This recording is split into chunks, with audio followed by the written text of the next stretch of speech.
তোষামোদ নয়, ক্ষমতাকে প্রশ্ন করাই গণমাধ্যমের কাজ। আমরা প্রশ্ন করতে চাই আপনার হয়ে, জানতে চাই আপনি যা জানতে চান। শুরু করছি গ্লোবাল টেলিভিশনের নিয়মিত আয়োজন আর কাবিল প্রশ্নগুলো সহজ। এই অনুষ্ঠানে আমরা চলমান ঘটনার নানান তথ্য ও বক্তব্য তুলে ধরি। অতিথিদের কাছে জানতে চাই সেসব তথ্য ও বক্তব্যের প্রতিক্রিয়া ও বিশ্লেষণ। সঙ্গে আছে আমি সাইদ খান। আমাদের আজকের বিষয়, এখনও কি নির্বাচন বানচালের ষড়যন্ত্র চলছে? এ নিয়ে আলোচনার জন্য আমাদের সঙ্গে স্টুডিওতে উপস্থিত আছেন বাংলাদেশের কমিউনিস্ট পার্টির সাবেক সভাপতি মুজাহিদুল ইসলাম সেলিম। সেলিম ভাই, আপনাকে স্বাগত জানাচ্ছি। ধন্যবাদ। দর্শক, এছাড়াও আমাদের সঙ্গে যুক্ত হবেন বাংলাদেশ জাতীয়তাবাদী দল বিএনপির vice chairman doctor Asaduzzaman Ripon. Selim ভাই, সড়কে তীব্র যানজট হবার কারণে আসাদুজ্জামান রিপন আমাদের সঙ্গে যুক্ত হতে কিছুটা বিলম্ব হচ্ছে। আপনার কাছ থেকে আলোচনা শুরু করতে চাচ্ছি। ত্রয়োদশ জাতীয় সংসদ নির্বাচন চলছে। একটা দীর্ঘ দুঃশাসনের অবসানের পরে একটা সফল অভ্যুত্থানের মধ্য দিয়ে, ছাত্র জনতার অভ্যুত্থানের মধ্য দিয়ে বাংলাদেশে একটা সম্ভাবনার সড়কে উঠেছে এবং রাজনৈতিক দলগুলো সবাই এক ধরনের আশাবাদী, পতিত ফ্যাসিস্ট ছাড়া, যে গণতন্ত্রের পথে আমরা নির্বিঘ্নে পৌঁছাবো, এমন আকাশ সমান প্রত্যাশা যখন, ঠিক তখনই ত্রয়োদশ জাতীয় সংসদ নির্বাচনের তফসিল ঘোষণা হলো এবং রাজনৈতিক দলগুলো ভোটমুখী। আপনারাও প্রার্থী দিবেন বা প্রার্থী যাচাই বাছাই চলছে, কিন্তু একই সঙ্গে প্রার্থী দিচ্ছেন, নির্বাচনী মাঠে আছেন, ভোটারদের কাছে যাচ্ছেন এবং আশঙ্কাও ব্যক্ত করছেন যে কে বা কারা এই নির্বাচন ভ্যান্ডালাইজ করবার যে ষড়যন্ত্র। আসলে কি এটি আপনাদের পলিটিক্যাল রেটরিক, না বাস্তবতা আছে এর কোনো? ধন্যবাদ। আমার মনে হয় যে কোনো মানুষের কাছে গেলে পরে জনজীবনের অনেক সংকট, সেগুলো নিয়ে তারা শুনতে আগ্রহী, বলতেও আগ্রহী, কিন্তু সব তাদের সমস্ত প্রশ্ন, দ্বিধা, দ্বন্দ্ব, আশঙ্কা সব কিছু ছাপিয়ে একটা প্রশ্ন আপনাকে আমাকে সবাইকে করে, ইলেকশন কি হবে? এই প্রশ্নটা কেন করে? এই প্রশ্নটা কেন করে আমাদের এটা বুঝতে হবে। এইটা হঠাৎ করে না, আপনি খালি সমসাময়িক আজকে কালকে 2 দিন আগের, 2 মাস আগের ঘটনা দিলে এটা বুঝবেন না। আমাদের দেশের রাজনীতিতে একটা অনিশ্চয়তার উপাদান অন্তর্নিহিতভাবে ঢুকে গেছে এবং যদি আমি একটু গভীরে বিশ্লেষণ করি তাহলে আমি বলবো এইটা আমাদের যে অর্থনৈতিক ব্যবস্থা দেশে বর্তমানে চলছে, যেটাকে আমরা বলি অবাধ খোলা বাজার অর্থনীতি, এবং সেইটার নামে একটা নিরবিচ্ছিন্ন এবং অবারিত লুটপাটের রাজত্ব অর্থনীতি। সেই অর্থনীতি এমন একটা সিস্টেমের উপরে চলে, কেউ বলতে পারবে না। হঠাৎ করে 1 লক্ষ টাকার মালিক 10 কোটি টাকার মালিক হয়ে গেল, আবার কোন জায়গা থেকে আঙ্গুল ফুলে কলা গাছ হয়ে বট গাছ হয়ে গেল, আবার অনেকে তো নিঃস্ব হয়ে যাচ্ছে। নিঃস্ব হচ্ছে, নিশ্চয়ই স্বাভাবিক। একটা মানুষ বা একটা লোক যদি বিশাল সম্পদের মালিক হয়, নিশ্চয়ই অন্য একটা জায়গা থেকে সম্পদ প্রবাহিত হয়ে তার কাছে না গেলে তো সেই সম্পদের মালিক হয় না। বৈষম্য, অস্থিতিশীলতা, এইগুলোর সমাজের ভিতরে অর্থনৈতিক ক্ষেত্রে যেহেতু বিরাজমান, রাজনীতিতেও সেটা বিরাজ করছে। তার মানে কি সেলিম ভাই, আসলে রাজনীতি তো সাধারণত মধ্যবিত্তকে কেন্দ্র করে রাজনীতি আবর্তিত হয়। আমাদের সমাজ থেকে গত দুঃশাসনের কারণে মধ্যবিত্ত শ্রেণী কি বিলুপ্ত হয়ে গেছে? নিম্ন শ্রেণী এবং উচ্চবিত্ত এই 2 ভাগে বিভক্ত হয়ে গেছে, তার কুফলকে আমরা ভোগ করছি। এটা একদম কারেক্ট কথা বলেছেন, কিন্তু খালি গত সরকারের আমল বলছেন না, আমি সরকার বলছি। আমাদের স্বাধীনতার পর থেকেই আমাদের উদ্দেশ্য ছিল, মুক্তিযুদ্ধের উদ্দেশ্য ছিল, আমরা এই দেশে এমন একটা অর্থনীতি গড়ে তুলব যেখানে কেউ খাবে আর কেউ খাবে না, তা হবে না, তা হবে না। আমরা কমিউনিস্টরা এই স্লোগানটা বেশি দিই আর কি, এখনও দিতে হচ্ছে আমাদেরকে। মানুষের সেই আকাঙ্ক্ষা পূরণ হয়নি। যারা এসে ক্ষমতা নিয়ন্ত্রণ নিয়ে নিল একবার শুরু থেকেই, সেটা কোনো ব্যক্তি ধরে আমি বলছি না, যেই দলগুলো ক্ষমতায় এসেছে, শুরুতে আওয়ামী লীগের শাসন, এবং আওয়ামী লীগ একটা শ্রেণীর দল, যেই শ্রেণীটা রাতারাতি টাকা বানানোর প্রতিযোগিতায় নেমে গেল। এবং তৎকালীন সরকারের নেতা বঙ্গবন্ধু শেখ মুজিবুর রহমান, তিনিও তো বলেছেন, সবাই পায় সোনার খনি, আমি পেলাম চোরের খনি, সবাই আমার কম্বলটা গেল কোথায়। এইগুলো কথা সকলেরই মনে আছে নিশ্চয়ই। এবং তিনি বললেন, আমাকে বলেছেন যে আজকে একটা মিটিং করে আসলাম, সমস্ত বড় বড় অফিসারদের ডেকে আমি বলেছি আমার আওয়ামী লীগের কর্মীরা অনেক কষ্ট করেছে, অনেক জেল খেটেছে, ওদেরকে একটু দেখেন, একটু ব্যবসা বাণিজ্য দিয়েন। এই যে বললেন, জানি না তার কর্মীদেরকে ভালোবেসে নিশ্চয়ই তিনি বলেছিলেন, কিন্তু তিনি এইটা বুঝেন নাই যে এইটার ভেতর দিয়ে এক হাতে লাইসেন্স পেয়ে আর এক হাতে বিক্রি করে কাঁচা টাকার মালিক হয়ে গেল, এবং তখনই কিন্তু নব্য ধনিক শ্রেণীর উদয় হলো। এবং সেইটাই পরবর্তীকালে একই ধারাবাহিকতায় পরবর্তী যতগুলো অলিগার্ক সরকার হয়ে গেল, এসেছে, তারাই অলিগার্ক হয়ে গেল। হ্যাঁ, অলিগার ক্রমে আরেকটা ঘটনা ঘটতো। আগেকার দিনে ছিল ব্যবসায়ীরা রাজনীতিবিদদের চাঁদা দিত, দিয়ে রাজনীতিতে কন্ট্রোল রাজনীতি করাতো। কন্ট্রোলটা তার হাতে টাকার মাধ্যমে। পরে তারা দেখলে এত ঝামেলা করি কেন, ডাইরেক্ট টু ডাইরেক্ট। আমি যদি সেই দলের পলিট ব্যুরোর মেম্বার হয়ে যাই, স্ট্যান্ডিং কমিটির মেম্বার হয়ে যাই, ওটা যদি আমাদের দখলে চলে আসে, তাহলে তার ভায়া মিডিয়া তথাকথিত রাজনীতিবিদদের পেছনে, রাজনীতিবিদ নিয়ন্ত্রণ না করে রাজনীতিটাই নিয়ন্ত্রণে চলে আসে। সুতরাং ব্যবসায়ীরা হয়ে গেল রাজনীতিবিদ, আর রাজনীতিবিদরা হয়ে গেল ব্যবসায়ী, এবং দুয়ের মিলনে ব্যবসায়িক রাজনীতি। কিন্তু আমি অর্থনীতির ছাত্র হিসেবে, এবং সব অর্থনীতির ছাত্র এটা জানে, আপনি যখনই এই ফটকাবাজির মাধ্যমে সম্পদ কেন্দ্রীভূত করার চেষ্টা করবেন, তখনই কিন্তু কোনো সিস্টেম সেখানে ওয়ার্ক করে না। এবং আপনি সিস্টেমের বাইরে যেয়ে যখন কতগুলো অবৈধ পন্থা অবলম্বন করবেন, তখনই দেখা যাবে যে আপনি নর্মালি যেই প্রফিট হয়, রেট অফ প্রফিট, তার চেয়ে 100 গুণ বেশি প্রফিট আপনি করে ফেলছেন। এইটা মানুষকে জিজ্ঞেস করেন আপনি, আমাকে তো জিজ্ঞেস করে, সেলিম ভাই আপনি অর্থনীতির ছাত্র, বলেন তো আমার কিছু টাকা হয়েছে, একটা বলেন, বুদ্ধি দেন, কোন ব্যবসাতে সবচেয়ে লাভ হবে। তা আমি তো মজার লোক, আমি বলবো ঠিক, বাংলাদেশে এখন পাটের ব্যবসা লাভ নাই, সুতার ব্যবসা লাভ নাই, চামড়ার ব্যবসা লাভ নাই, সবচেয়ে ভালো ব্যবসা হলো এমপিগিরির ব্যবসা এবং মন্ত্রীগিরির ব্যবসা। আপনি 10 কোটি টাকা দিয়ে নমিনেশন জোগাড় করলেন, 1 বছরের ভেতরে 500 কোটি টাকার মালিক হয়ে গেল, মানে ঝুঁকিমুক্ত, বাম্পার ফলন। এবং এইটাকে বলে যে উন্নয়নের পথ। এবং প্রধানমন্ত্রী ছিলেন শেখ হাসিনা, তার সঙ্গে আমার একটা বৈঠকে আলোচনা হচ্ছিল। তিনি বলেন যে সেলিম ভাই আপনি খালি করেন কেন, হিংসা করেন কেন, কিছু লোকের হাতে টাকা হোক, এইটা চুয়ায়ে পড়তে পড়তে একসময় গরিবের কাছে যাবে। চুয়ায়ে গরিবের কাছে যায় না। আমি তাকে জবাব দিলাম, এটা তো চলে যায় সুইজারল্যান্ড, চলে যায় কানাডা, চলে যায় মালয়েশিয়া, এদের হাতে না দিয়ে আমি গ্যারান্টি হব এই সমস্ত টাকা আমাদের গার্মেন্টসের শ্রমিকদের দেন। এই প্রত্যেকটা টাকা আমি গ্যারান্টি, একটা পয়সা দেশের বাইরে যাবে না, সব যাবে গ্রামে, গ্রামের অর্থনীতি চাঙ্গা হবে। কিন্তু এমন একটা সিস্টেম দাঁড়িয়ে গেছে, অবাধে লুটপাট করতে হলে ক্ষমতা চিরস্থায়ী করতে হবে।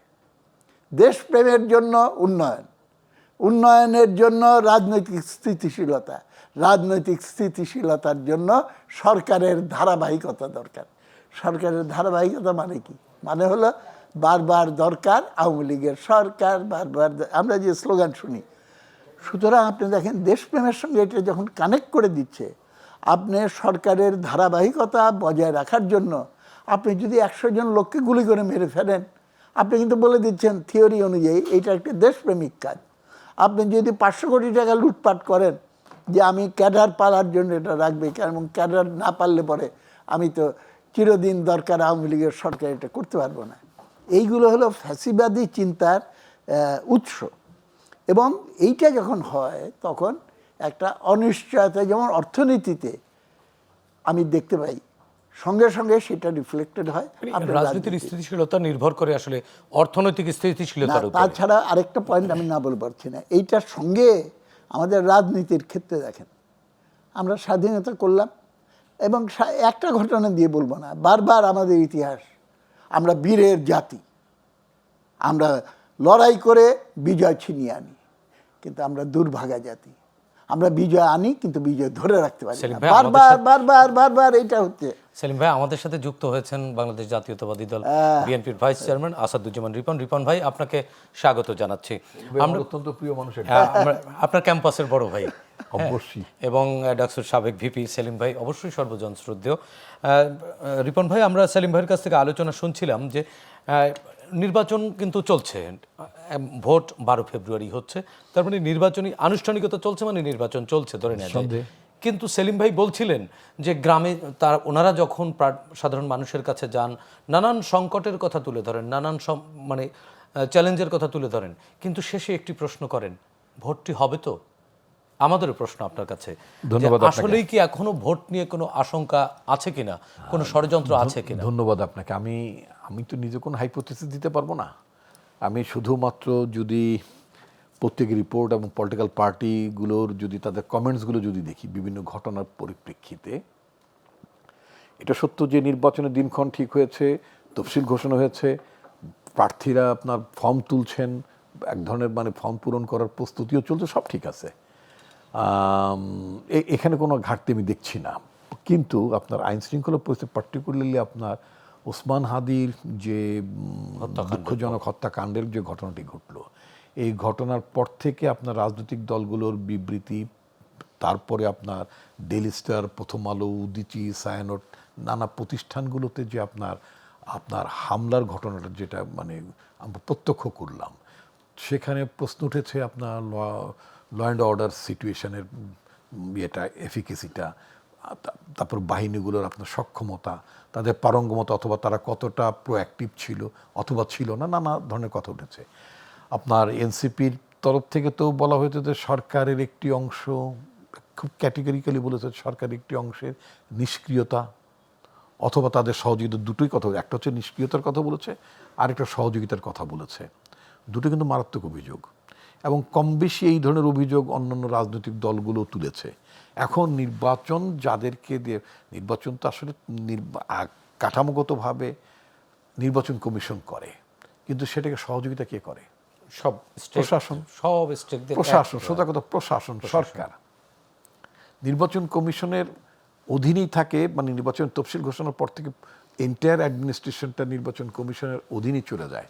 কিন্তু রাজনৈতিক দলগুলোর কাছ থেকে অথবা অংশীজনদের কাছ থেকে কারুর যদি অভিযোগ এভাবে থাকে যে মানে সরকারের একটি অংশ নিষ্ক্রিয়তা অথবা তাদের সহযোগিতার কারণে আপনার এই ঘটনাগুলো ঘটেছে, হামলার ঘটনাগুলো ঘটেছে, একটা দেশের আপনার ভিন্ন মত থাকতেই পারে, তাদের ভিউজের সাথে তাদের রিপোর্টিং স্টাইল, অথবা যদি আপনার পছন্দ না হতে পারে, সো হোয়াট, তার জন্য কি সেখানে আপনি ভাঙচুর করবেন নাকি? আপনার যদি নিজস্ব কোনো মত থাকে, create another news paper, create another. আমি আপনাকে একটু তথ্য ইনপুট দিই, সেটি হচ্ছে স্বরাষ্ট্র উপদেষ্টাকে সরিয়ে দেওয়া হচ্ছে, এরকম একটি গুঞ্জন কিন্তু সেটা নিয়ে আমি কথা বলতে চাই।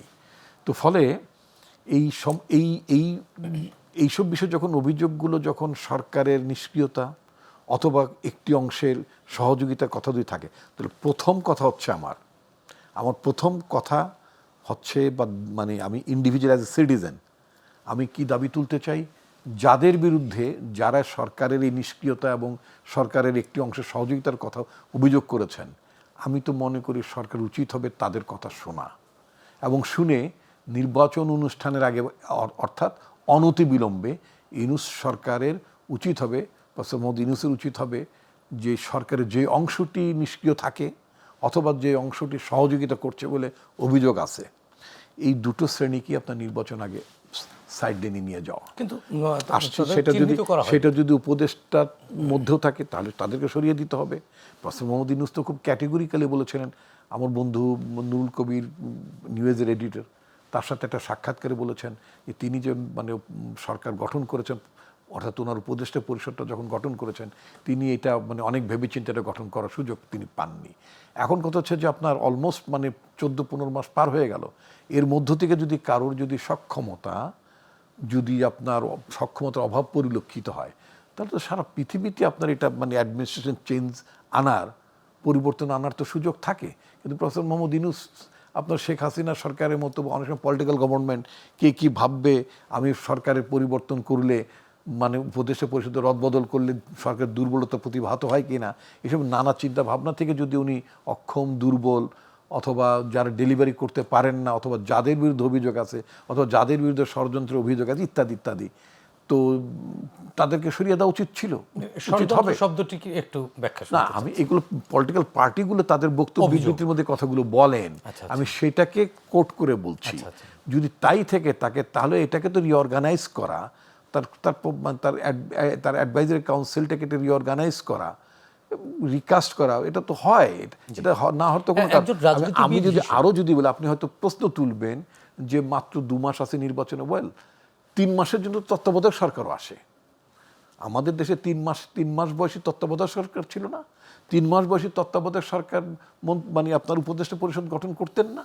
তো ঠিক আছে, আমরা যদি এটাকে ধরে নিই যে কাইন্ড অফ মানে আপনার মানে তত্ত্বাবধায়ক সরকার হচ্ছে আপনার নির্বাচনের আগে, তাহলে সেখানে যদি কারো যদি উইকনেস থাকে, মানে দুর্বল থাকে, না পারার মতো অবস্থা থাকে, তাদেরকে সরিয়ে দিয়ে উনি ফ্রেশ ব্লাড ইন্ডিউস করতেই পারেন।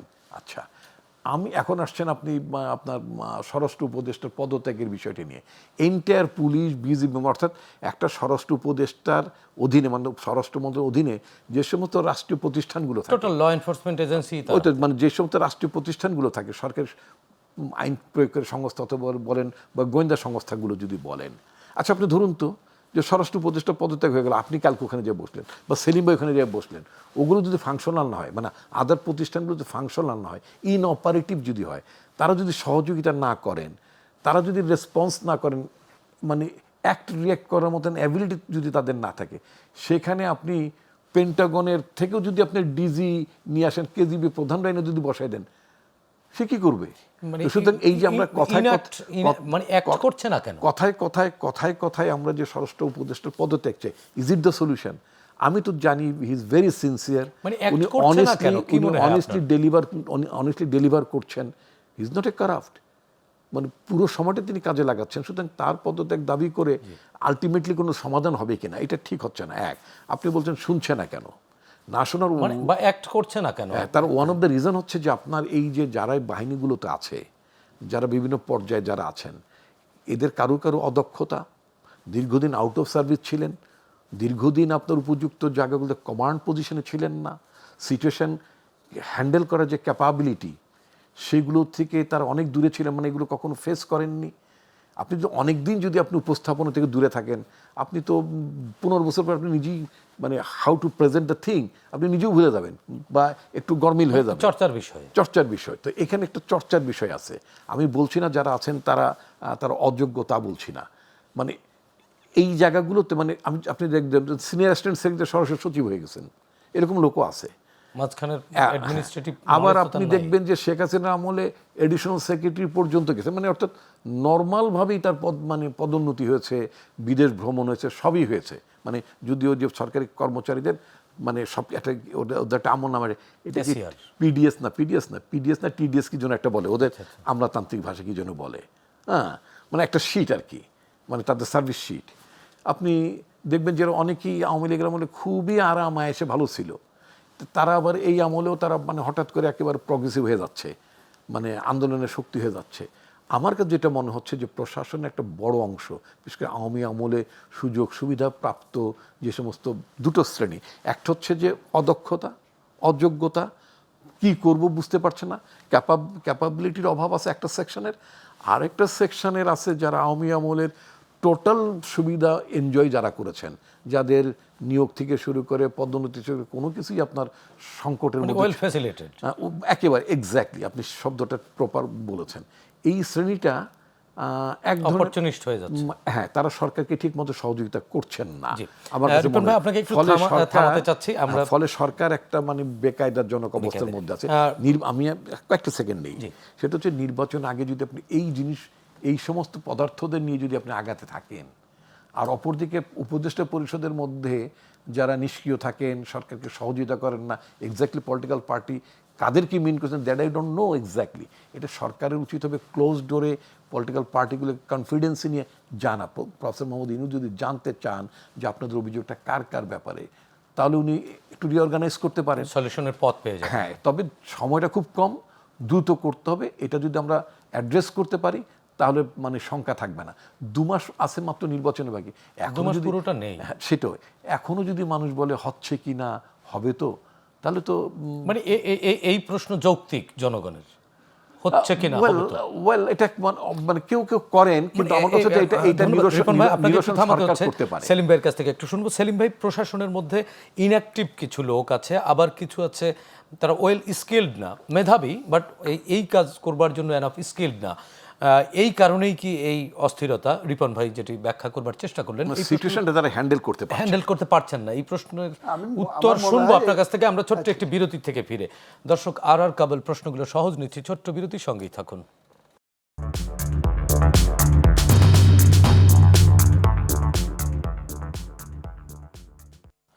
দর্শক বিরতির পর আবারও স্বাগত জানাচ্ছি। আর কাবেল, প্রশ্নগুলো সহজ।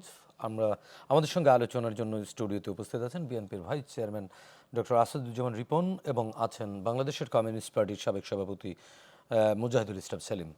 সেলিম ভাই, বিরতির আগে রিপন ভাইয়ের কাছ থেকে আলোচনা শুনছিলাম। রিপন ভাই বলছেন যে এই যে অস্থিরতা বা এক ধরনের অনিশ্চয়তা বা এক ধরনের আশঙ্কা, এই সব কিছুর জন্য তিনি অনেক এলিমেন্টস আছে, তার মধ্যে প্রশাসনের কিছু দুর্বলতার কথা বলেছেন। যে এই মুহূর্তে যারা আছেন বিভিন্ন বড় বড় দায়িত্বে, তারা দীর্ঘদিন যাবত এরকম গুরুত্বপূর্ণ দায়িত্ব পালন করতে পারেননি, যে কারণে তাদের এই অভিজ্ঞতাটা নেই, বাস্তব বা অভিজ্ঞতাটা কিছুটা কম। আর আরেকটি অংশ আছে যারা বিগত সরকারের সময়ও ওয়েল ফ্যাসিলিটেড ছিলেন, তারাও ভোল পাল্টে এক প্রকার তোষামোদি করছেন এবং এই দুই পক্ষ মিলেই পরিস্থিতি সামাল দিতে পারছেন না। এবং সরকারের ভেতরেও একটি অংশ আছেন যারা আসলে অ্যাক্ট করতে পারছেন না। এই কারণে এগুলো সবগুলোই সত্য, আংশিক সত্য। আচ্ছা, তাহলে আমাদের পুরো এখানে সত্য পাওয়ার কোনটুকু? স্ট্রাকচারটা যেভাবে বিরাজ করে, সেটার ভিতরে সামরিক বেসামরিক আমলাতন্ত্র একটা উপাদান বটে, কিন্তু এইটার সঙ্গে কিন্তু রাজনীতিবিদদের যদি যুক্ত না করেন, সঙ্গে সঙ্গে লুটেরা ব্যবসায়িক শক্তি তাদেরকে যদি যুক্ত না করেন, এবং তিনটা শক্তি মিলে একটা নেক্সাস, এবং এটাই হলো পাওয়ার ব্রোকার, মেইন হলো তারা কন্ট্রোল। তাহলে কি রাজনৈতিক শক্তিগুলোর সুতরাং মধ্যেও এইখানে অসহযোগিতা আপনাকে আছে? দেখতে হবে, এইখানে আপনাকে দেখতে হবে, এবং যেই প্রশ্ন আমরা খোঁজার চেষ্টা করছি, ইলেকশন হবে কি হবে না, অনিশ্চয়তা কেন? মানে কার কারণ কারণে? হলো কার কারণে? আপনাকে প্রথমে খুঁজে বের করতে হবে, অ্যানালিসিস করতে গেলে ইলেকশন হলে বেনিফিশিয়ারি হয় কারা, আর অনির্বাচিত সরকার থাকলে বেনিফিশিয়ারি হয় কারা। আপনার অভিজ্ঞতা কি বলে? আপনার আমি অবজারভেশন এটা ভেরি ক্লিয়ার। প্লিজ। সবচেয়ে বড় বেনিফিশিয়ারি নির্বাচন হওয়ার ভেতর দিয়ে সেটা হলো বাংলাদেশের জনগণ। তাদের মুক্তি এসে যাবে তা না, কিন্তু তাদের অর্থনৈতিক এবং অন্যান্য ক্ষেত্রে তাদের দাবি দাওয়া এবং অধিকার প্রতিষ্ঠা করতে হলে নির্বাচনের মাধ্যমে যদি আমি একটা রুল অফ ল এবং একটা স্বাভাবিক পরিস্থিতি নিয়ে আসতে পারি, এবং জনগণ যদি ন্যূনতমভাবে তাদের মনোভাব ব্যক্ত করে তাদের ইচ্ছামতো সরকার গঠন করতে পারে, তাহলে পরে জনগণের সংগ্রামটা অগ্রসর করার সুযোগ কিছুটা প্রসারিত হয়। আর যদি এটা না হয়, যারা জনগণের কাছে ভোট পাবে না, তারা মনে করবে যে আমরা নির্বাচিত সরকার আসলে তো ওখানে কোনো জায়গা নেই আমার। তাহলে অনির্বাচিত একটা পরিস্থিতির ভেতরে আমি যদি ইলিশ মাছ পাঠায় বা মিষ্টির হাঁড়ি পাঠায় বা অন্য কোনো সুবিধা দিয়ে ওইখানে একটু জায়গা করে নিতে পারি, তা I will be the beneficiary. এবং এই শক্তি কারা, এটা ব্যাখ্যা করার কোনো দরকার নেই। যারা নির্বাচন করলে তাদের ক্ষমতাচ্যুত হবে, তাদের ক্ষমতার সুবিধাগুলো থেকে তার মানে বঞ্চিত হবে, ক্ষমতাচ্যুত বলতে তারা এখন ক্ষমতা আছে? অবশ্যই অবশ্যই সেটা ব্যুরোক্রেসির ভিতরে আছে। পলিটিক্যাল পার্টিজ ইন পাওয়ার বা পলিটিক্যাল পার্টিজ আউটসাইড পাওয়ার, তারাও তো পাওয়ার ইল করছে। ছেলে জনগণের আসলে জানা উচিত এই বিষয়গুলো। আপনাদের মতো সিনিয়র পলিটিশিয়ান যারা, আপনারা যদি একটু পরিষ্কার করে না বলেন, সাধারণ মানুষ তো সিদ্ধান্ত নিতে পারবে না। না না, কারা তারা? এটা তো যেমন নাকি আমি জামাতে ইসলামের কথাই ধরেন, জামাতে ইসলাম তারা তো তাদের ভোট এজেন্ডা, তাদের এজেন্ডা বিশাল এজেন্ডা। তারা 47টাকে উল্টায় দিয়ে 47-এ নিয়ে যেতে চায়, 71কে উল্টায় দিয়ে, এবং 47 সঙ্গে 24-এর লিঙ্ক আপ করে দিতে যাচ্ছে, to undo the wrong done in 1971। 71-এর যে অন্যায় করা হয়েছিল সেটাকে আনডু করতে চায় তারা। এইটা তো বিশাল এজেন্ডা। 30 লক্ষ মানুষের রক্তের বিনিময়ে আমরা যে অর্জন করেছি, সেটাকে উল্টিয়ে দেওয়া তো অত সহজ না। এত বড় এজেন্ডা কার্যকর করার জন্য শুধুমাত্র কি এই স্টিগমা থেকে বের হবার জন্যই এটি, না না, আরো না, কোনো না। কিছু আছে?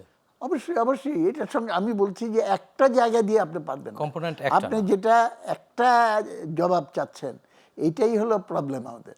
আমরা এইভাবে কিন্তু আমরা তো দেখছি বাইনারির ভেতরে চলে যাই। ভোটের মাঠে গত 1 বছর আগে থেকে জামায়াত ইসলামী ভোট চাচ্ছে, তারা প্রার্থী দিয়েছে, কিন্তু তারা কেন চাইবে না? না, তারা চাবে না মানে তাদেরকে দেবে প্রমোটেড। জামাতে ইসলামের অ্যাকচুয়াল স্ট্রেংথ যা, সেইটা কি তারা দাবি করতে পারে যে এই বিগত স্বৈরাচারী ফ্যাসিস্ট সরকারের বিরুদ্ধে তারা main component of the struggle ছিল? স্ট্রাগল করেছে বিএনপি, স্ট্রাগল করেছে বামপন্থীরা, জেল খেটেছে। আর তারা কি করেছে? স্বঘোষিত তারা বলেছে 5 লক্ষ টাকা দিয়ে আমি ছাত্রলীগের অমুক হল কমিটির একটা মেম্বার হয়ে ঢুকেছিলাম, ছদ্মবেশে ইনফিল্ট্রেট করেছিলাম যান বাঁচানোর জন্য। Who is তো promoting যান them? বাঁচানোর জন্য তুমি আপনি- কমিটির মেম্বার হতে পারছো, যান বাঁচানোর জন্য আমার তো সন্দেহ হয় তুমি লাঠি নিয়ে ছাত্র ইউনিয়নের কর্মীদেরকে হামলা চালিয়েছো, তুমি তো সেই অপরাধী। সেলিম ভাই, আপনি বলছেন প্রমোটেড, কে প্রমোট করছে তাদেরকে, কারা প্রমোট করছে? আমি যে বললাম যে পাওয়ার যারা হ্যান্ডেল করে, এবং সেইখানে একটা ড্রামাটিক চেঞ্জ হয়ে যায়। আচ্ছা আচ্ছা, হাসিনা যেই প্ল্যানটা করেছিল, তার মানে তো এটা ফ্যাসিজমের চেয়েও ভয়ঙ্কর আর একটা পরিস্থিতির না মধ্যে না ফেলবার ভয়ঙ্কর ষড়যন্ত্র। আমি কম্পেয়ার করছি না, আচ্ছা। ফ্যাসিজম ইন দিস ফর্ম আর দ্যাট ফর্ম। আচ্ছা, একটা গান শোনেন না, তার মানে সাদা মানে হাতির একটা- কালো মাহুত। মানে আমরা একটা ফ্যাসিজমের মধ্যেই আছি উইদাউট এ ফ্যাসিস্ট, ফ্যাসিজম তো একটা ব্যক্তি ধরে হয় না, একটা এটা ফিলসফি ইডিওলজি ধরে হয়, একটা একটা সিস্টেম থিওরি। ধরে হয়।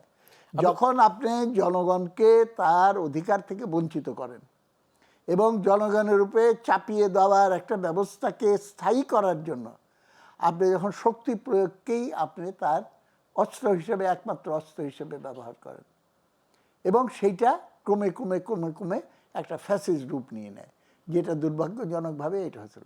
রিপন আমার বন্ধু মানুষ, বলবো আর মাইন্ড করেন না, কিন্তু ভেবে দেখেন বিএনপিও চেষ্টা করেছিল, আজিজ সাহেব অমুক 1 কোটি ভোটার অমুক সময় ইত্যাদি না করলেই পারতো, মাগুরার সিটের ইলেকশন, কিন্তু সাকসেসফুল হয়নি। মানে সাকসেসফুল হয় না, এই খারাপ কাজে খুব বেশি পারদর্শিতা দেখাতে পারে নাই, মানে তারা কিন্তু অত বেশি expert না। আওয়ামী লীগ এটা জি, করে সেলিম ভাই, ফেলেছিল অন্তত 3.5টা। সেলিম ভাই, আপনাকে একটু থামাতে চাচ্ছি, একটু রিপন ভাই আপনার কাছ থেকে শুনতে চাচ্ছি। বিএনপিও চেষ্টা করেছিল, হয়তো বিএনপি ব্যর্থ হয়েছে, সেলিম ভাই সমাধান দিয়ে দিয়েছে যে বিএনপি এই কাজে অত এক্সপার্ট না। আমি অনুরোধ করব, হ্যাঁ, আপনাকে অনুরোধ করব জি, এজেন্ডাতে থাকেন। আচ্ছা। বিএনপির ব্যাপারে আমাদের অনেক না, আমরা ওটা প্রাসঙ্গিক করছি না সেলিম ভাই, আমরা that is not the subject. না ওই সাবজেক্টে যাচ্ছি না, আমি যেটা বলছিলাম অ্যানালিসিসে, who will be the beneficiary. হ্যাঁ, বিএনপি একভাবে বেনিফিশিয়ারি হবে যদি ইলেকশন হয়, আমরা লেফটিস্টরা আরেকভাবে বেনিফিশিয়ারি হব।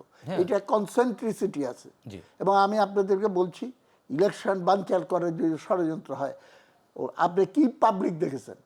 কোটি কোটি মানুষ রাস্তায় নেমে যাবে, আমি গ্যারান্টি দিচ্ছি, যদি 29 তারিখে নমিনেশন জমা দেওয়ার ডেট এবং তারপরে যে শিডিউল অনুযায়ী যদি না হয়। We have already approach. Ripon ভাই, বলেছি সেলিম ভাই আপনাকে একটু থামাতে চাচ্ছি, আপনার কাছে আবারও ফিরবো। সেলিম ভাই, রিপন ভাই, সেলিম ভাইয়ের অনেকগুলো বক্তব্য শুনলেন, এবং সেলিম ভাই সবসময় অত্যন্ত মানে একেবারে তথ্য উপাত্তের উপরে বক্তব্য দেন এবং যুক্তির উপরে থাকেন।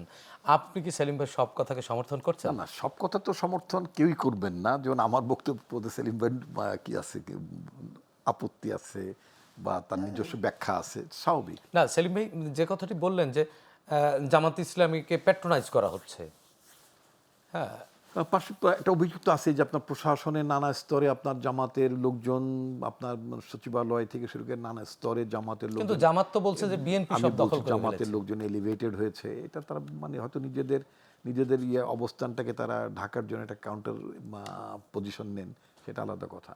তো আমি যেটা বলছিলাম প্রথমত হচ্ছে যে একটা বহুল প্রচলিত অভিযোগ বিএনপির বিরুদ্ধে আছে, সেটা হচ্ছে 1 কোটি ভোটার বিএনপি করিয়েছে। আমি সেলিমের উদ্দেশ্যে বলতে চাই, একসময় আমি 3 জায়গায় ভোটার ছিলাম, মানে ভোটার করেছিল আমাকে। আচ্ছা আচ্ছা, সেটা হচ্ছে যে আপনার গ্রামে আমার একটা গ্রামের লোকজন, আমার আত্মীয় স্বজন যারা, তারা চাইতেন যে আমি গ্রামে ভোটার হই, তারা অতি উৎসাহে তারা আমাকে গ্রামে ভোটার হিসাবে লিপিবদ্ধ করেছেন। আবার আমি নিজেই ঢাকাতে আমি মানে ভোটার হয়েছি। আচ্ছা, তারপরে আমি কিছুদিন আমার মানে ওই কি বলে ঢাকার আরেকটা পার্টি আমি মানে আমার ভাইয়ের বাসাতে ছাত্র জীবনে ছিলাম, তো ওখানে তারাও আবার মানে অতি আনন্দে আমাকে ওখানেও তারা একটা ভোটার করেছেন। তো তাহলে মানে আমি একই ব্যক্তি 2 জায়গায় 3 জায়গায় আমার নাম ছিল, কিন্তু ভোটার কিন্তু আমি একজন। ফলে আপনার নাম্বারটা মানে অনেক বেশি দেখা গেছে। যখন আপনি কম্পিউটারাইজ করে ফেললেন, অনলাইন হয়ে গেল, যখন অনলাইন হয়ে গেল, তখনই আমার 3 জায়গায় অবস্থান থাকবে না।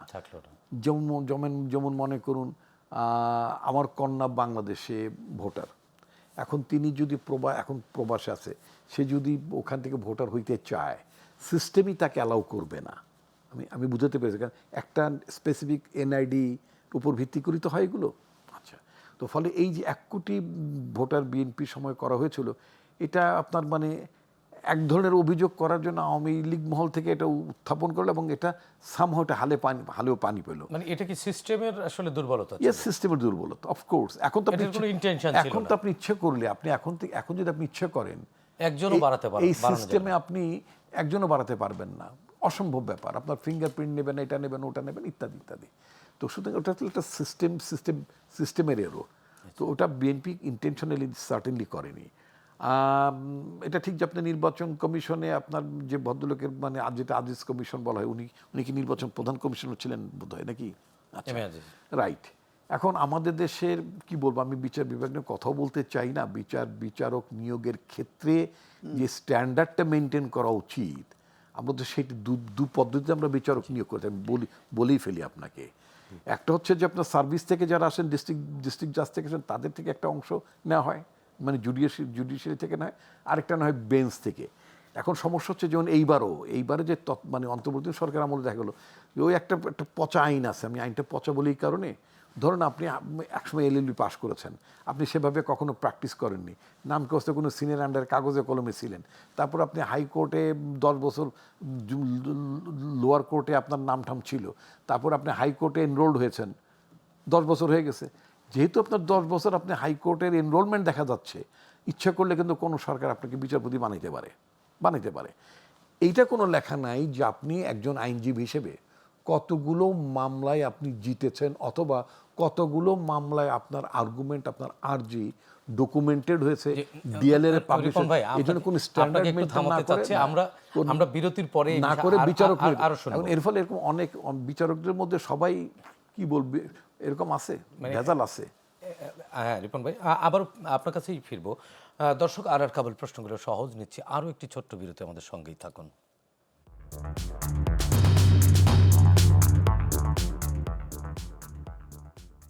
দর্শক, বিরতির পর আবারও একবার স্বাগত জানাচ্ছি। আর কাবল প্রশ্নগুলো সহজ ছিলাম আলোচনায়। রিপন ভাই, আপনার কাছ থেকে আলোচনা শুনছিলাম।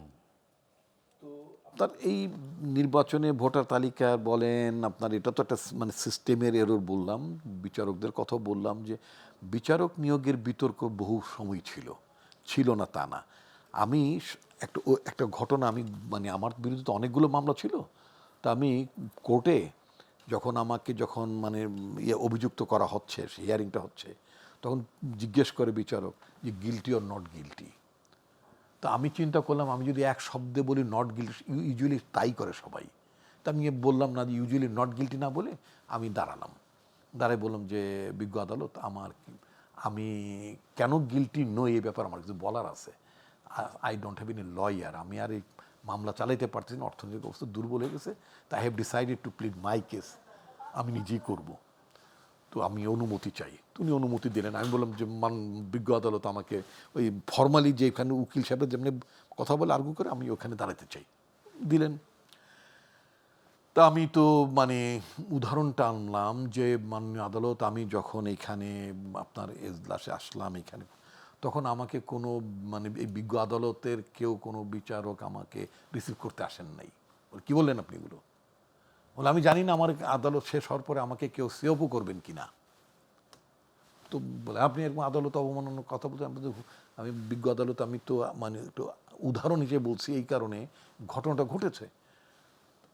তৎকালীন প্রধানমন্ত্রী শেখ হাসিনার পুত্র সজীব ওয়াজেদ জয়ের every right as a citizen, আইনের কাছে তার কোনো মানে গ্রিভেন্সেস প্রতিকার চাইতেই পারেন, তিনি আইনের সহায়তা নিতে পারেন। তো উনি নেবেন, উনি তো একজন সিটিজেন হিসেবে নেবেন, তাই না? তো ওনাকে রিসিভ করার জন্য এবং সিএফ করার জন্য বিজ্ঞ আদালত, আপনার সমপর্যায়ের বিচারকরা তাকে রিসিভ করতে এবং সিএফ করতেছে, ইনক্লুডিং সিএমএম। এটা পত্রিকায় নিউজ আসছে, ছবিও আসছে, ছবিটা আমি নিয়ে গেছি। আইনের চোখে তো সকল নাগরিক সমান, তা আমারই কি সিএফ করা হবে কিনা? আমিও তো আইনের কাছে প্রতিকার চাইতে আসছি, আইনের আশ্রয় নিতে আসছি, সাহায্য চাই। উনি তো খুব ক্ষুব্ধ হয়ে গেলেন। আপনাকে বলতেন আপনার আদালত, আমি তৎকালীন চিফ জাস্টিসকে বললাম যে বিজ্ঞ আদালত, আপনি উত্তেজিত হবেন না। আমার তো মনে হচ্ছে দুদিন পরে ভ্যান লীগ, ঠ্যাঙ্গানো লীগ, নানান লীগ, তরকারি লীগ, নানান ধরনের লীগ, বিভিন্ন জেলায় জেলা আদালতের বিজ্ঞ জজ যে আসবেন, যিনি দায়িত্ব নেবেন, তাকে ফুলের তোড়া দেওয়া হবে। কোথা থেকে আসছেন? তরকারি লীগ, ভ্যান লীগ, অমুক লীগ, খাটাস লীগ, নানান ধরনের লীগ যাবে এরা। এর উদাহরণটা হচ্ছে যে ছাত্রলীগের নেতারা যে প্রধান বিচারপতিকে যে মানে মানে ইয়ে দিয়ে আসছে, ফুল দিতে গেল। এই প্রধান বিচারপতিকে বলবো না যে প্রধান বিচারপতি হচ্ছেন, উনি হচ্ছেন মুজিব কোর্ট করলে হাইকোর্টে আসা বিচারপতি। উনি 2006 সালে আওয়ামী লীগের nominated, I am talking about Obaidul Hasan. উনি 2006 সালে আওয়ামী লীগের মনোনীত প্রার্থী ছিলেন। ফলে উনি মুজিব কোর্ট গায়ে দিয়ে তো উনি পোস্টার টোস্টার লাগাইছিলেন, স্বাভাবিক, তাদের মার্কা। তো যখন নির্বাচনটা আওয়ামী লীগ বর্জন করলো, তারপরে 111 হলো, 111 পরে হাসিনা ক্ষমতা আসার পর তার বিচারপতি বানাই দিল। এই জন্য আমি বললাম যে মাননীয় বিজ্ঞ আদালত, আমি বলছি যে মুজিব কোর্ট করলে হাইকোর্টে আসা বিচারকদের কাছে ন্যায় বিচার কিভাবে পাবে, এগুলোকে একটু স্ট্রিমিং করা দরকার। যেটা হয়েছে, এটা বিচারাঙ্গন বলেন, প্রশাসন বলেন, পুলিশ বলেন, দেখছেন না আপনি কিভাবে দলবাজি করেছে। এগুলো তো বাহিনী ছিল না, এগুলো তো প্রতিষ্ঠান ছিল না। সেই জায়গা থেকে আপনার এগুলো উদ্ধার করার জন্য ইয়েস অফকোর্স নেক্সট গভর্নমেন্টের অনেকগুলো চ্যালেঞ্জ, কিন্তু আমরা নেক্সট গভর্নমেন্ট পর্যন্ত যেতে পারবো কিনা সেই কাঙ্ক্ষিত ভোট আমাদেরকে যেতেই হবে। নির্বাচনটা অনেক বছর নির্বাচন হয় না, মানুষ তার নির্বাচিত সরকার মানুষ ক্ষমতায় বসাতে পারে। পিপলকে এম্পাওয়ার করতে হলে নির্বাচন হতে হবে, জবাবদিহিমূলক সরকার আসতে হবে, নির্বাচন ছাড়া কোনো বিকল্প নেই। আমি অফলাইনে বলতেছিলাম, আমার খুব শ্রদ্ধেয় সেলিম ভাই, উনি বোধহয় বলেছিলেন নির্বাচনের নিয়ে কোনো রকম ঝামেলা হলে, যদি ফেব্রুয়ারি মাসে যে নির্বাচন হওয়ার কথা, এটাতে কোনো টাল বাহানা হলে, সেলিম ভাই বলছেন 29 ডিসেম্বর, লক্ষ লক্ষ মানুষ নিঃসন্দেহে আমরা নির্বাচনের দাবিতে, নির্বাচন আয়োজনের জন্য আমরা খুব সরব থাকবো সবাই। সেলিম ভাই, আপনার কাছে আরেকটি বিষয় একটু প্রসঙ্গে আলোচনা শুনতে চাই। 25 ডিসেম্বর তারেক রহমান, বিএনপির ভারপ্রাপ্ত চেয়ারম্যান, তিনি দীর্ঘদিন পরে বাংলাদেশে ফিরছেন। ওনার এই দেশে ফেরার মধ্য দিয়ে বাংলাদেশের রাজনীতিতে কি নতুন কোনো মাত্রা যোগ করবে কিনা, বা কোনো সম্ভাবনা দেখা দিবে কিনা? যেহেতু খুব ছোট করে আমি বলবো, জি প্লিজ, যে উনি তো বিএনপির নেতা এবং চেয়ারম্যান, এখন ভারপ্রাপ্ত চেয়ারম্যান, মূল ওনার হাতে নিয়ন্ত্রণ। এখন এই ধরনের দলগুলো থেকে আমাদের দল একটু ভিন্ন, ভিন্নতা আছে। এটা সুপ্রিমো একটা থাকে এবং সেটাকে ধরেই সামনে হয়, এবং এইরকম দুইটা দলের কম্পিটিশনটা প্রধানত হয়ে যায় এই পার্সোনালিটিকে কেন্দ্র করে। তোমার সুপ্রিমো ভালো না আমার সুপ্রিমো ভালো, এটা মানুষেরও এরকম ধারণা যে আমার জমিদার বেশি অত্যাচার করে না তোমার জমিদার বেশি অত্যাচার করে মানুষের ভিতরে। যাই হোক, সেটা আমার মনে হয় এটা বিএনপির ভিতরে একটা উৎসাহ কর্মীদের ভিতরে সৃষ্টি হবে।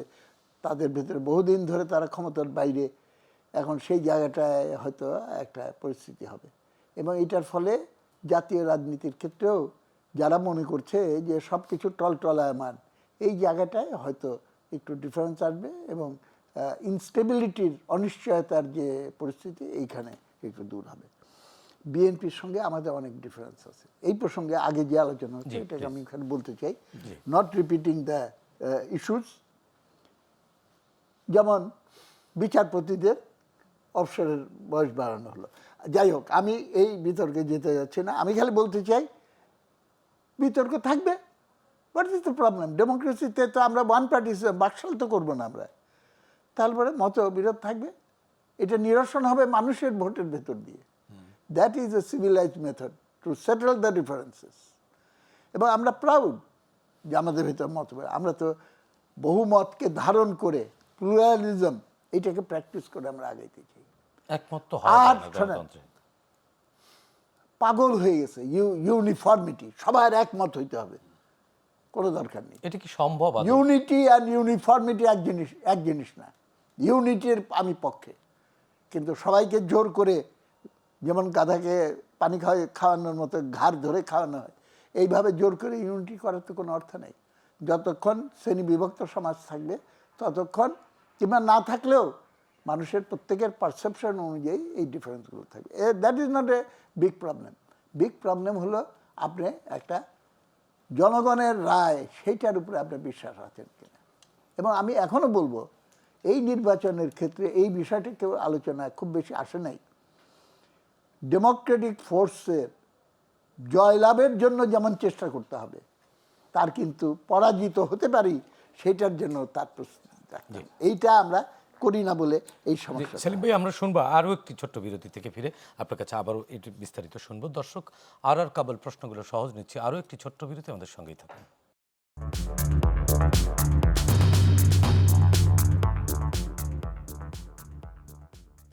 দর্শক বিরতির পর আবারও স্বাগত জানাচ্ছি আর কেবল প্রশ্নগুলো সহজ। সেলিম ভাই, বিরতির আগে আপনার কাছে আলোচনায় ছিলাম, নানান প্রতিকূলতার পরও তো আমাদের সম্ভাবনার দিকেই এগিয়ে যেতে হবে। আমি এখানে ছোট ছোট করে দুই একটা পয়েন্ট বলবো। একটা হলো, ইলেকশন যদি না হয়, আমি মনে করি দেশের অস্তিত্ব চ্যালেঞ্জের সম্মুখে পড়ে যাবে। সুতরাং we have no alternative, election করতেই হবে। দুই নম্বর আমি বলতে চাই, এই গভর্নমেন্ট হলো ইন্টারিম গভর্নমেন্ট। ইউনূস সাহেবকে আমি বলেছিলাম, আপনি কি বিপ্লবী সরকার? না। আপনি কি একটা রেগুলার সরকার? না। ইন্টারিম গভর্নমেন্ট মানে কি? একটা নন ইলেক্টেড সিস্টেম থেকে একটা ইলেক্টেড সিস্টেমে যাবেন। That is your purpose. এখন অন্য বিরাট বিরাট কী বলে সংস্কারের প্রস্তাবনা আগেই করিতে হইবে, আগেই ইয়েস নো ভোট করিতে হইবে, এইসব করাটা বাতুলতা মাত্র। এবং তারা দাবি করে যে মেটিকুলাসলি প্ল্যান ছিল, এটার পেছনে একটা মাস্টার মাইন্ড ছিল। প্রথম কথা হলো, যেটা অর্গানাইজ সেটা স্পন্টেনিয়াস হয় না, আর যেটা স্পন্টেনিয়াস সেটা অর্গানাইজড হতে পারে না। আর এরকম মেটিকুলাস প্ল্যানিং, এরকম মাস্টার মাইন্ড যা আগে থেকে তোমরা বুঝতে পারো নাই, এই সংবিধান নিয়ে শপথ নিয়ে তোমরা করেছো, তাহলে পরে you have a limited mandate. এর বাইরে যাওয়ার চেষ্টা করাটা হলো বাতুলতা এবং দেশকে একটা বিপজ্জনক জায়গার ভিতরে নিয়ে গেছে। 3 নম্বর কথা হলো, এইবারের স্লোগানগুলো কী ছিল, মেইন ইস্যুগুলো কী ছিল? জনগণের ভোটাধিকার এবং গণতন্ত্র একটা, আরেকটা হলো বৈষম্য দূর করতে হবে। ইলেকশন করতে গিয়ে তোমরা 10 বার হোঁচট খাও এবং এই যুক্তি আনো, ওই যুক্তি আনো, এবং দ্য বেনিফিশিয়ারিজ যারা আনইলেক্টেড গভর্নমেন্ট থাকলে পরে বেনিফিট পায়, এইটাকে আরও সাস্টেইন করার জন্য সেটাকে তারা অব্যাহত রাখার চেষ্টা করবে। এইখানে হয়ে গেছে কনফ্লিক্ট। কিন্তু একটা কথা বলতে চাই, খুব খেয়াল করতে হবে, সবাই কিন্তু ইলেকশন বানচাল করার জন্য গণ্ডগোল করছে তা না। বাংলাদেশের রিয়ালিটি হলো এরকম, অনেকেই এটা করছে বাজার দর বাড়ায়, যদি বার্গেনিং পজিশন একটু করে, ভাই আমার 13টা সিট হবে না, আমার 20টা সিট লাগবে, নাহলে হবে না, ভেতরে ভেতরে আন্ডারগ্রাউন্ড একটা তাদের গোপন এজেন্ডা থাকে। ইউনূস সাহেব সম্পর্কে একটা কথা, এটা না বলে পারছি না, খুব দুঃখের সঙ্গে বলতে হচ্ছে, জাস্ট একটা কথা, তিনি গোপনে গোপনে চট্টগ্রাম বন্দরের ব্যাপারে একটা ডিল করে ফেললেন। খুবই অন্যায় করেছেন এটা, এবং মানুষ অভিযোগ করছে, চিন্তা করছে, তাহলে পরে এইটাই তার হিডেন এজেন্ডা ছিল। আমি আরেকটু একবারে বলতে চাই, মেবি এইটাই তার অ্যাসাইনমেন্ট ছিল। ওর জন্য এইভাবে কেন আমাদের দেশকে বিক্রি করে। সেলিম ভাই, সময় থাকলে আবারও ফিরবো। রিপন ভাই, আপনার কাছে একটু শুনতে চাচ্ছি, মেটিকুলাস ডিজাইনের কথা বললেন সেলিম ভাই, এবং আরেকটি জিনিস যেটা সিকিউরিটি কনসার্ন, আমরা দেখছি বিভিন্ন দূতাবাসেও নানান ধরনের ঝামেলা হচ্ছে, আমাদের দূতাবাসগুলোতে বিভিন্ন দূতাবাসে না, এটা হচ্ছে যে আপনার মানে হাদি হত্যাকাণ্ডের পরে হাদির মানে এগুলো ভোটে কোনো ইম্প্যাক্ট ফেলবে কি? হাদির মানে হত্যাকারী বলে যিনি চিহ্নিত, মোটামুটি মানে পত্রপত্রিকায় রিপোর্ট আসলো, মিডিয়াতে রিপোর্ট আসলো যে সে ভারতে পালিয়ে গেছে। ইতিমধ্যে অ্যারাউন্ড 45,000-এর মতো আওয়ামী পেট্রোটসরা ইন্ডিয়াতেই আছে। শেখ হাসিনার থেকে শুরু করে মানে তৎকালীন স্বরাষ্ট্রমন্ত্রী এবং যারা বাংলাদেশের মানুষের বিরুদ্ধে যারা মানবতা বিরোধী অপরাধ করেছে, তারা প্রত্যেকেই মানে ভারতে আশ্রয় নিয়েছে। অন্যদিকে যারা শেখ হাসিনার শাসনামলের পরবর্তীতে, যখন আমরা একটা ডেমোক্রেটিক ট্রানজিশনের দিকে যাচ্ছি, যখন আমরা নির্বাচনের দিকে যাচ্ছি, তখন এখানে মানে হাদির মতো আপনার 5ই আগস্টের অভ্যুত্থানের ওয়ান অফ দ্য মানে লিডিং আপনার মানে ফ্রন্টলাইন ফাইটার, তাই না? তা তাকেও যখন আপনার মানে হত্যা করা হয়, তখন তার খুনিও যখন ভারতে আশ্রয় পায় বা আশ্রয় নেয়, তখন মানুষের স্বাভাবিক একটা ক্ষোভ থাকে, ক্ষুব্ধতা থাকে। তো নানা কারণেই দেখা গেল যে ভারতীয় হাইকমিশনের সামনে দেশের জনগণ একটি গ্রুপ তারা বিক্ষোভ করেছে। দূতাবাসের সামনে বিক্ষোভ করা বা কোনো বিদেশি রাষ্ট্রপ্রধানের সামনে বিক্ষোভ করাটা নতুন কোনো ঘটনা না, কিন্তু সেটারও তো একটা মানে ইয়ে থাকতে হবে, মানে একটা পলিটিক্যাল ডিসেন্ট থাকতে হবে। এই ঘটনার পরিপ্রেক্ষিতে যেটা হলো, ভারতে আমরা যেটা দেখতে পেলাম যে আমাদের ওখানকার মানে দিল্লিতে আমাদের প্রধান যে আমাদের হাই কমিশন এবং আমাদের সেই জায়গাগুলো তো আপনার মানে আপনার ভারতীয়রা উগ্র হিন্দুবাদী যারা, তারা সেখানে প্রচুর মানে ইয়ে করেছে, ঝামেলা করেছে, বিক্ষোভ করেছে। এটা একটা দু দেশের সম্পর্কের মধ্যে একটা টেনশন বিরাজ করছে। এই টেনশন নির্বাচনে কোনো ইম্প্যাক্ট না, টেনশনটা নিয়ে দেখা যাচ্ছে যে অন্যান্য বিদেশি রাষ্ট্রদূত তারা আবার উদ্বেগ প্রকাশ করছে এবং সবাই এটা ডিসকেলেট করার জন্য সবাই একমত। আমি মনে করি যে আমাদের জাতির দেশের নিরাপত্তার স্বার্থে এবং মানে সকল রাষ্ট্রের সাথে আমাদের সম্পর্কের যে ভিত্তি, সেই ভিত্তিটা ঠিক রাখার জন্য এইগুলো স্কেলেট করা ঠিক হবে না। এবং আমি মনে করি নির্বাচন বাধাগ্রস্ত হবে না, বাট সবাইকে দেশপ্রেমের পরিচয় দিতে দুজনকেই হবে। ধন্যবাদ। দর্শক, আজকের মতো শেষ করছি আর কাবুল প্রশ্নগুলো সহজ অনুষ্ঠানটি আগামীকাল সকাল 7টায় পুনঃপ্রচার হবে। ফিরছি কাল ঠিক রাত 9টায় নতুন অতিথিদের সঙ্গে নিয়ে। ততক্ষণ পর্যন্ত ভালো থাকুন, সুস্থ থাকুন, গ্লোবাল টেলিভিশনের সঙ্গেই থাকুন।